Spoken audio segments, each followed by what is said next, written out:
최근 보건복지부가 발표한 통계에 따르면요, 우리나라에서 새로이 암으로 진단받는 환자가 한 해에 약 10만 명 정도 된다고 합니다. 그 누구도 암으로부터 자유롭다고 할 수가 없습니다. 농수산 한방클리닉 첫 시간, 오늘은 사망률 1위인 암에 대해서, 그 중에서도 발병률이 가장 높은 암에 대해서 알아보는 시간을 갖기로 하겠습니다. 여러분 안녕하세요. 안녕하세요. 우리나라에서 그 발병률이 제일 높은 암이 어떤 암인 줄 아십니까 혹시? 네, 저는 우양을 알고 있는데요. 네. 폐암도 많다고 들었거든요. 네. 또. 간암. 네. 가장 발병률이 높은 암은 위암이에요. 첫 번째 분이 맞으셨네요. 위암은 우리나라에서 이 남자한테는 전체 암 발생률 중에 24.4%를 차지하고요.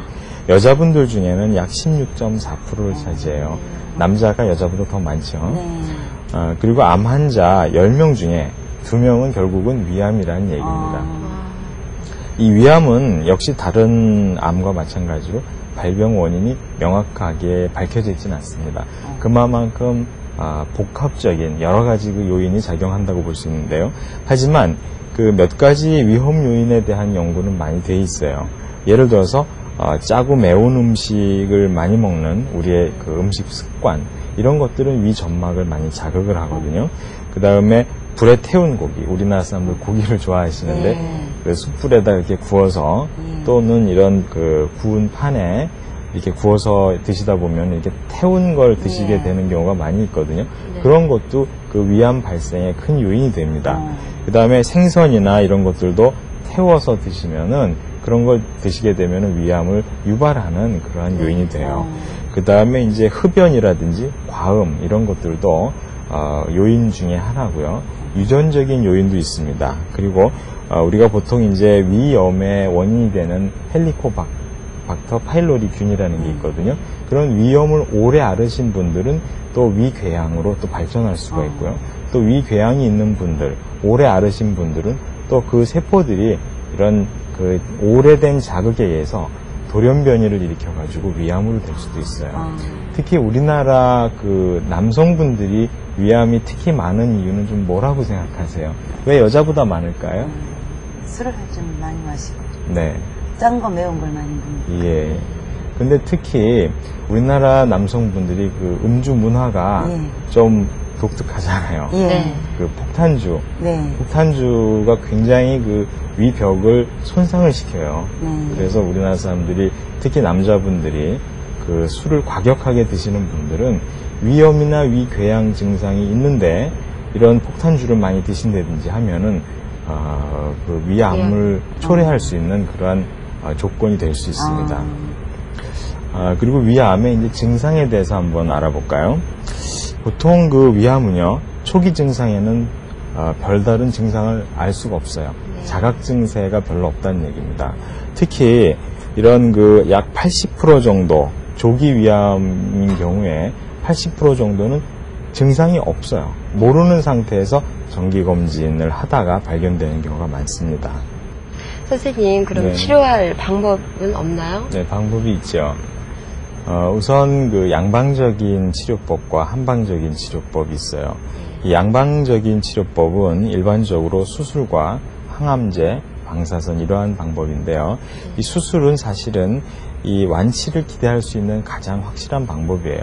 우리가 조기에 발견할 수만 있다면, 위암은 1기나 2기 선에서만 발견할 수 있다면, 그리고 완벽하게 제거할 수만 있다면 완치율이 높은 암 중에 하나입니다. 그런데 문제는 초기에 발견이 어렵기 때문에 3기나 4기에 발견하게 되면 수술로도 완전하게 이 암을 제거할 수 없는 게 문제예요. 그래서 조기에 발견만 할 수 있다면 수술로 완치도 가능한 그 암이에요. 그리고 이제 수술한 후에 보통 항암제나 방사선을 쓰이게 되는데요. 그 경우에는 이 암이 어느 정도 임파절을 통해서 진행이 된 경우 2기, 3기, 4기 이 경우에는 임파절도 제거를 하지만 그 제거한 이후에 원발적인 그 암의 발생 부위와 그 주변의 인접 임파절 또 주변의 장기에 혹시 전이가 됐으면 그런 부분 절제가 가능한 부분은 수술을 절제를 하고, 그 다음에 그 미분화된 세포들, 또 혹시 보이진 않지만 아까 혈관을 통해서 다른 그 부위로 갈 수도 있고요. 또 장막을 통해서, 위 장막을 통해서 이 바깥으로 이제 전이가 됐다면 그러한 안 보이는 암세포를 제거하기 위해서 항암제와 방사선을 쓰게 됩니다. 그러면은 어느 정도는 조기에만 발견하면은 치료율이 굉장히 높은 질환이에요. 그리고 한방 치료는 이런 그 양방적인 수술요법, 항암제, 방사선요법을 하시면서 이 면역 치료를 하시는 게 중요합니다. 이 우리 몸에 항암제나 방사선을 이겨내고 견뎌내려면 우리 자신이 갖고 있는 자체적인 면역력이 강해야 되거든요. 면역이 약하면 암은 죽었는데, 암은 제거했는데 사람도 죽는 경우가 생기잖아요.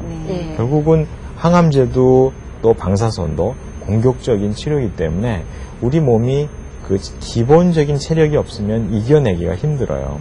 그래서 반드시 이런 그 면역 치료를 병행하셔야 되는데요. 특히 이제 한방에서는 기본적으로 우리 몸의 면역을 담당하는 세포들을 강화시키는 그러한 요법들이 많이 있어요. 그리고 요새는 이제 대체의학이라 그래서 이런 공격적인 그 외부에서 들어오는 공격적인 방법 말고 우리 인체 스스로 면역을 활성화시킬 수 있는 방법을 찾자. 이래서 이제 대체의학이 많이 발달을 하게 되는데, 그런 측면에서 본다면 이 서양적인 치료 방법과 동양적인 한의학적인 치료를 같이 병행해서 잘 조화를 이루면 환자의 회복도 빨라지고 또 완치율도 높일 수 있습니다. 선생님, 환자는 병원에 가지 않고 집에서 가족이 치료할 수 있는 방법은 없는지요? 병원에서는 전문적인 치료를 받으셔야죠. 받으시면서 집에서 할 수 있는 방법을 병행하시는 게 좋아요. 요새는 이 병원 치료 이외에도 집에서 할 수 있는 방법이 같이 병행한다면 할 수 있는 방법이 많은데, 특히 이 상황버섯과 같은 이 건강보조 식품들이 많이 있습니다. 이 상황버섯은 예로부터 본초강목이나 이런 동의보감에 그 효능이 익히 알려져 있는 그러한 약재예요. 이런 것들을 집에서 이제 데려서 드실 수가 있는데요. 차처럼 복용하실 수가 있는데, 그런 방법도 물론 좋습니다만은 좀 이 상황버섯이라는 것은 그 안에 있는 베타글루칸이라는 성분이 세포벽이 단단한 세포벽에 갇혀 있기 때문에 아무리 끓여도 잘 우러나오지 않아요. 그래서 만약에 그러한 그 세포벽을 파쇄해서 그 안에 있는 베타글루칸이라는 유효 물질을 많이 추출할 수 있는 방법을 강구할 수 있다면, 또 그러한 제품을 만들 수 있다면 그런 제품을 복용하시는 것이 더 효율이 높다고 볼 수 있어요. 그 다음에 이제 예방법이 중요한데요. 가장 중요한 것은 식습관이에요. 식습관은 우리나라 사람들 급하게 먹고 또 짜고 맵게 이렇게 먹는 습관. 그 다음에 이제 술 같은 경우에 폭탄주를 많이 드시는 경우, 이런 경우를 많이 피하셔야 되고요. 또 조기의 발견이 가장 중요하거든요. 그래서 정기적인 검진, 예를 들어서 30대, 40대 이후라면 정기적인 검진을 하시는 게 중요합니다. 여러분 오늘 좋은 시간 되셨나요? 네, 감사합니다. 오늘 김관호의 농수산 한방클리닉 첫 시간은 위암에 관해서 알아봤습니다. 다음 이 시간에는 암 중에서도 사망률이 가장 높은 폐암에 대해서 알아보겠습니다. 자, 감사합니다. 감사합니다.